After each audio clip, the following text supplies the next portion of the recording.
HDP, DBP çizgisi aslında çocukluktan beri gelen bir çizgi. Seni savunan bir parti, Kürt Partisi olarak bilindi, görüldü. Ve biz de o şekilde gönül sardık, destekçisi olduk yani. Aslında toplumun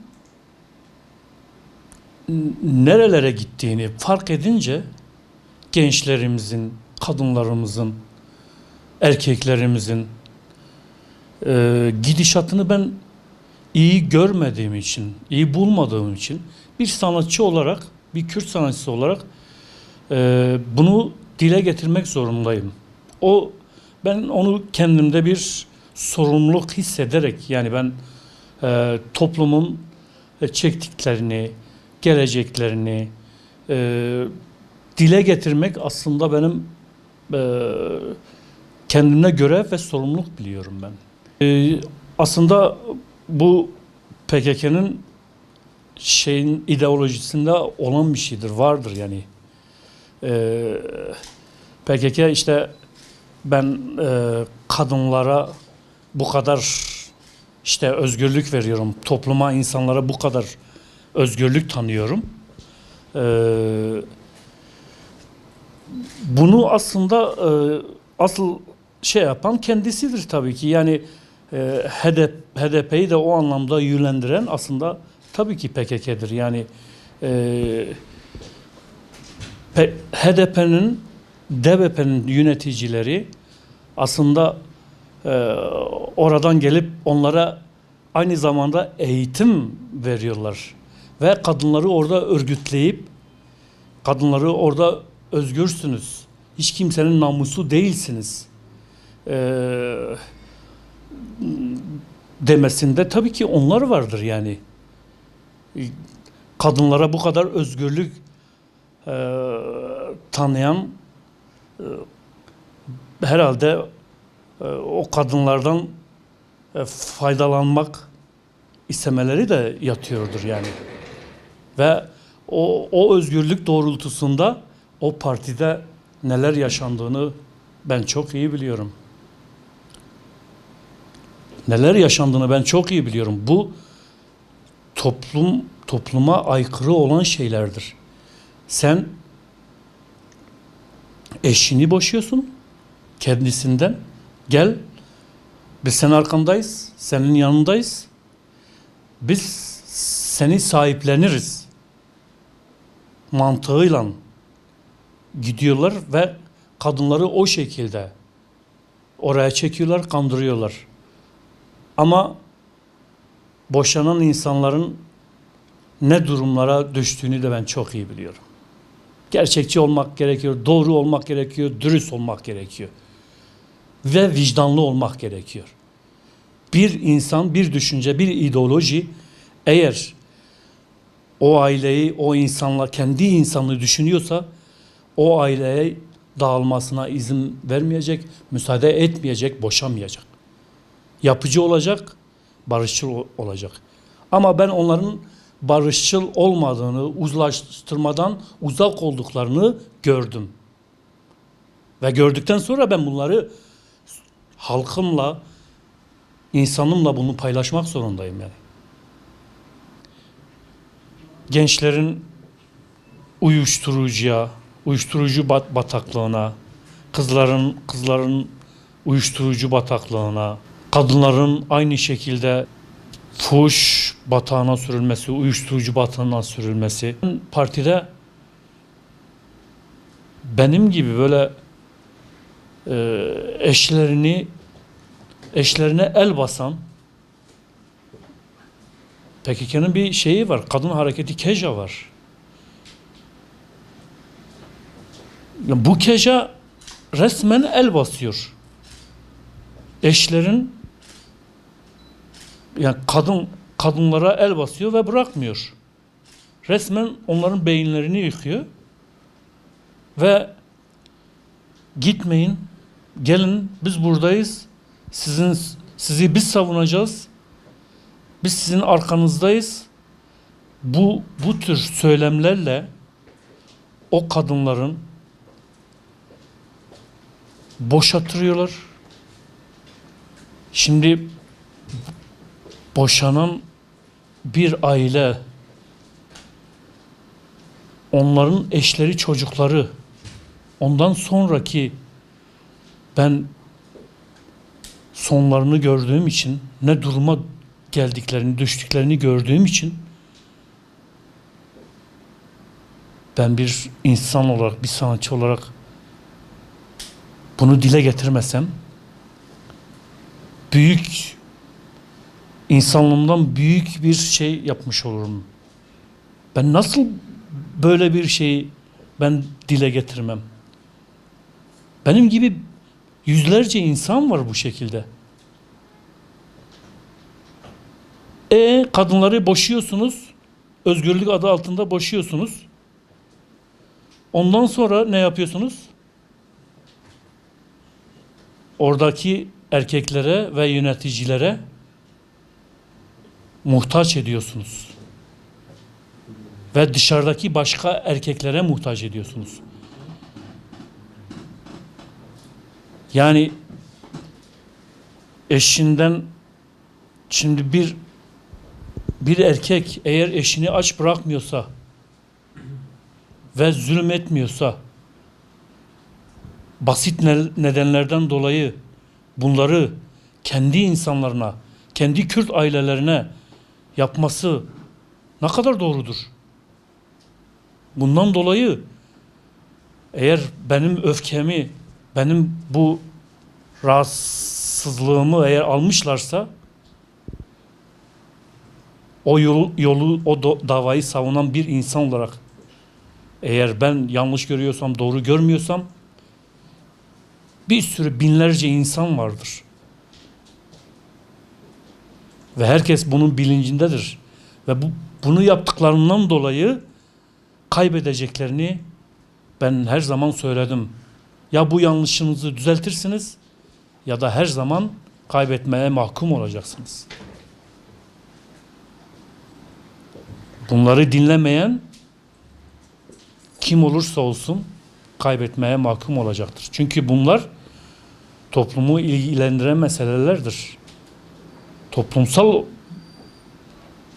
durumlar, olaylardır bunlar. Sen bana bu acıyı yaşatırsan, o aileye o acıları yaşatırsan, sen doğru bir strateji, doğru bir siyaset yapmıyorsundur. Ve bundan dolayı hep de kaybedeceksin. Demokrasi, madem demokrasi diyoruz, özgürlük diyoruz, kendi anlayışında, görüşünde olmayan insanlara o şekilde şiddet uygulayarak, saldırarak ya da onu ihanetçi, hain ilan ederek şey yapamazsın, düzeltemezsin. Bunlara çok dikkat edilmesi gereken konulardır. Ya insanlar yaptıklarını, hatalarını göreceklerdir ya da hep yanlışlarda gideceklerdir. PKK'nın kendi şehirlerine, kendi il ve ilçelerine bu hendek siyasetinin getirmesini ben doğru bulmuyorum ve halk da bulmuyor. Yani sen farklı yerlere götürmen gerekirken, madem çatışacaksın, savaşacaksın, o zaman kendi bölgende bunu yapmayacaksın. Sen hendek kazarak Diyarbakır'ın tarihi dokusunu, hayat bulacak en tarihi yerini sen eğer yapılmışsa gerçekten şehrine de davasına da halkına da bu bir zulümdür. Çünkü günlerce insan hastalarını hastaneye götüremedi. Günlerce insanlar gidip bir ekmek alamadı ve onların dışarıya çıkmasına da mani oldular. Yani her iki taraf da mani oldu yani. Emniyet güçleri de aynı şekilde, PKK de aynı şekilde yani. Neden bu kadar bu insanlar bunu mu hak ediyor? Sivil mahzun insanlardan ne istiyorsunuz? Madem çatışıyorsanız, savaşıyorsanız bunu sivil halk zarar görmeyeceği şekilde yapacaksınız. Buna çok dikkat edeceksiniz. Ve barıştan yana olacaksınız. Çünkü insanlar binlerce birbirinden insan öldürürse bunun sonu barıştır. Barışla çözülecektir. Aslında İslam'ı yaşamayan kesimlerdir. Çünkü İslam ve gerçek Müslümanlık yaşanırsa bu tür şeyler gerçekten yaşanmaz yani. Yani bu tür ilişkiler yani hem doğaya aykırı hem insana aykırı. Yani insan düşünmek bile istemiyor ya. Yani kadın için ya kadın kadınla bilmem ilişki kurabilir. Erkek erkekle kurabilir. Yani evlenebilir. Mantığı ya da özgürlüğü ne kadar doğrudur? Ne kadar doğru bir şeydir yani bu? Buna yani bu toplum buna izin vermez yani. Buna öncülük yapanlar bellidir yani. HDP buna öncülük yapmıştır. Sol örgütler sosyalistler buna öncülük yapmıştır. Ki hatta ben oturup konuştuğum bir psikolog vardı. O da ensest ilişkilerin bilmem olduğunu, yaşandığını ve normal olduğunu anlatmaya çalışıyordu bana. O da sol görüşlü bir insan. Ve ben tepkimi verdim, tepki gösterdim. Ya erkek nasıl erkekle ilişki yaşar ya? Kadın nasıl kadınla ilişki yaşar? Kadın erkek için yaratılmış, erkek kadın için yaratılmış. Siz toplumu nereye çekiyorsunuz, nereye götürüyorsunuz? Neden daha güzel şeyler varken, işler varken, barış varken, anlaşma varken, huzur varken neden şimdi daha çok huzurumuzu kaçırmak için böyle kötü işler yapıyorsunuz? Ben bunu kabullenemem, ben kabul etmiyorum ve hiçbir Müslüman, hiçbir İslam da yeri yoktur, kimse de kabul etmeyecektir, etmemelidir yani. Çünkü biz o özgürlük isteyenler emin ol ki yarın öbür gün aynı o tuzağa düşecektir. Eşi de düşecektir, çocuğu da düşecektir, kendisi de düşecektir. Ve onun hayatı allak bullak olacaktır. Bu anlamda lütfen çocuklarımızı, ailemizi İslam'ı derslere gönderelim. Bir Müslüman gibi davranalım. Emin olun ki bu anlamda hiçbir şey, kötü şeyler çıkmayacaktır, yaşanmayacaktır ve hiç kimse üzülmeyecektir. Sen neden Kürt partileri, bölgede olan Kürt partileriyle bunu yapmıyorsun? Burada dindar olan bir partiyi, bölgenin partisini sen dindarsın, Kürtsün, bizden değilsin diyebilir misin? Diyemezsin. Ayıramazsın. Ayırdığın zaman ne olur? Sen ötekileştirirsin. Kendinden soyutlaştırman, uzaklaştırman, bunlarla anlaşmaman, oturmaman biraz daha sorunların daha geriye düşeceğini düşünüyorum. Derhal kendi bölge partileriyle, Kürt partileriyle derhal birlikteliğini sağlaması gerekiyor. Birlikteliğini sağladığı zaman barış daha yakın olacaktır diye düşünüyorum. Biz yıllarca hiçbir çıkar beklemeden, menfaat beklemeden biz oyumuzu inandığımız partimize veriyorduk.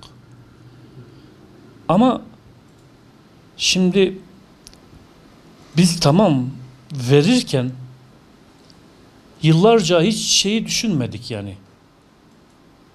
Biz belediyeden bir menfaat çıkar beklemeksizin biz sahiplendik. Peki siz neden şimdi halkı, sakinleri, esnafı, müteahhiti siz sahiplenmiyorsunuz?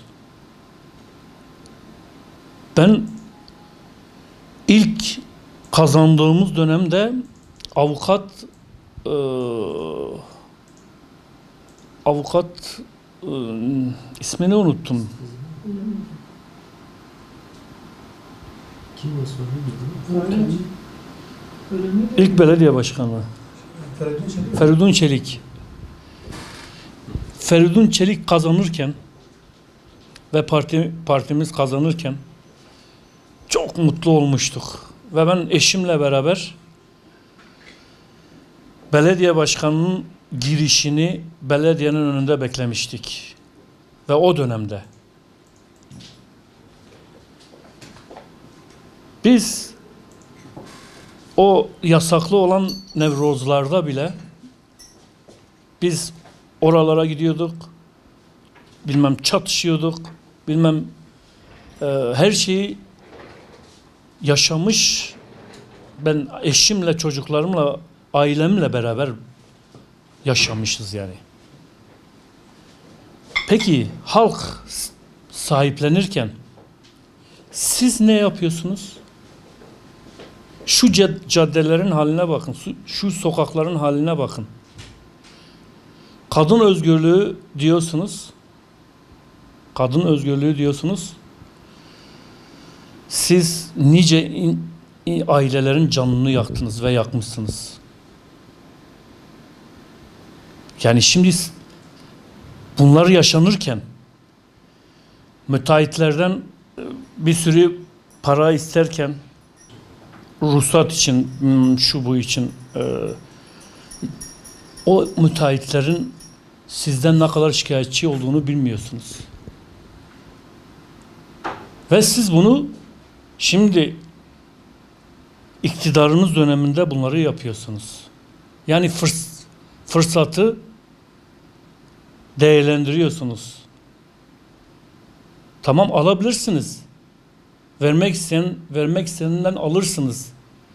Ama alırken insanlarınıza harcamak zorundasınız. Kendi şehrinize harcamak zorundasınız.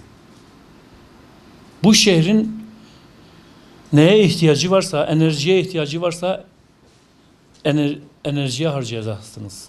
Caddeye, sokağa harcamanız gerekiyorsa ona harcayacaksınız. Eğer bu insanlar açsa onlara alternatif şeyler yapacaksınız ki en azından buradaki aç olan insanlara bir iş imkanı sunacaksınız. Yani bu demokraside olması gereken şeylerdir. Hani demokrasi diyoruz, özgürlük diyoruz ama gerçekten bazı şeylerde çelişiyoruz. Çelişildiği zaman ve bu çelişki görüldüğü zaman insan artık inanması gelmiyor. Ama bu gücü kötü anlamda kullanmak gerekmiyor. Eğer biz kendimize Müslümanız, İslam'ız ve ülkemizin geleceğini düşünüyorsak bir şekilde kendi sorunlarımızı kendi sorunlarımızı konuşup masada aslında çözebilme iradesine sahip olmamız gerekiyor insan olarak. Çünkü Allahu Teala bu beyni bize boşu boşuna vermemiş. Düşünmemiz için vermiştir. İslam'ı da yaşayıp iyi anlamda güzel şeylerin ortaya çıkması için vermiştir ya. Ben yıllarca o partiye gönül vermiş bir insanım. Ben o yolda babamı kaybetmiş bir insanım. Bir sürü işte yeğenimi, akrabalarımı vermiş bir insanım. Yani ama hani bunu sadece bununla da şey yapmamak gerekiyor. Bu kafayla, bu beyinle de gitmemek gerekiyor yani. Ya çağlar, devirler değişince, zaman değişince insanların da değişmesi gerektiğini düşünüyorum. Yani ırkçı, şöven, kinci bir zihniyeti taşımamak gerekiyor yani.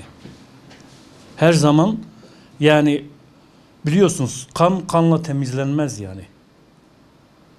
İnsanların ölümüne müsaade etmek,